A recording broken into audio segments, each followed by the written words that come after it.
قسمت بعدی. کل دعایت قبول شد بچیم. آمدم اینه با هم یک جای هستیم.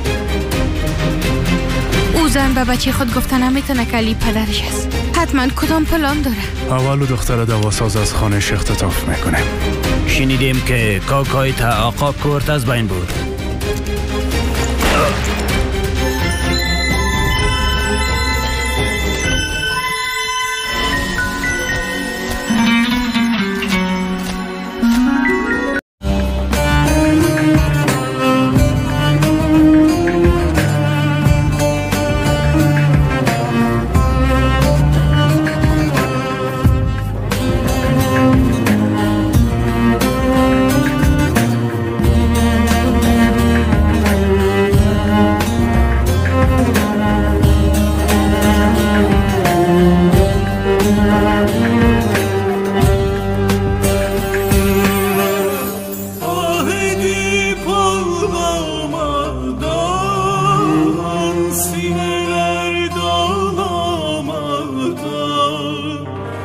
Su gibi çalmamadan